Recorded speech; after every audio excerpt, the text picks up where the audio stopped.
There were 3 levels of the anointing. David was anointed in his father's house, and then he was anointed over Judah, and then it was anointed over all of Israel. So this tells us that sometimes the fulfillment of prophecy is installmental. It's not always monumental. It's sometimes installmental. When Samuel came to the house of Jesse, he did not tell tell David, don't worry, this is the first anointing. He anointed him there as king over Israel. So what God will make global, he will first start as local. Every global anointing starts with a local appointment. And so never despise the locality of your expression. Never say it's just. Why? Don't say it's just, because God is the one who is just. He does what is right. So he knows what amount of oil and attack you can handle per time. It galvanizes jealousy amongst, watch this, your family, your kinfolk. So if you're in that place where your sister is uncomfortable with you, by sister it could be biological or spiritual, or maybe your sister group, that when something has happened in your life, they act as if they don't notice, right?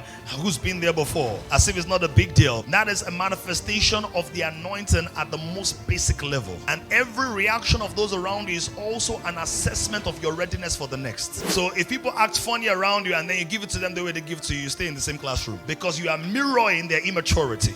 We're seeing that. Promotion in the spirit is not a function of duration, it's a function of development. So you're not promoted because the duration has passed. You're promoted because your developmental level or progress is significant. So that's the first level of the anointing.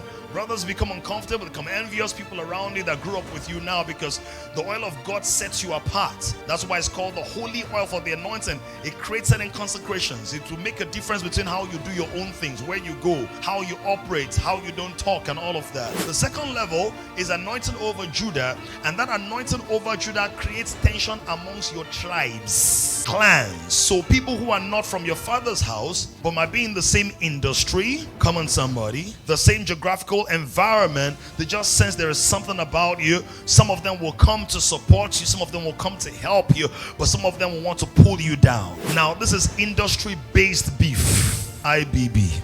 It's not the locally made fried eggs, someone acting funny and all of that kind of stuff. But the third level of the anointing is now really the kingdom expansion anointing, or the territory taking anointing. This one does not just attract tension amongst your tribes or families. The Philistines, foreigners, foreign attacks will start coming against you. So the initial operations of this is when things are coming against you, I don't know where they're coming from. Attacks are coming against you, don't know where they're coming from. It is because somebody in the spirit has heard or has seen. Don't forget when it was that Jesus was giving birth to, the word says that there was a star that appeared.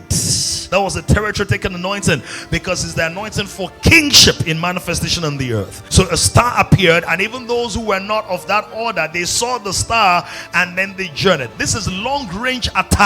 Many times the enemy has seen something about you that you have not seen about yourself, and you're wondering, why is the pressure so high? Sometimes it manifests as discomfort that you cannot articulate. So that discomfort is not time for you to be depressed. It's time for you to do battle in the spirit. So sometimes you're praying, you're not clear what you're praying about, because prayer does not always need clarity before it begins. Prayer is not always the result of clarity, it's also the process of clarity. I hope somebody's getting this.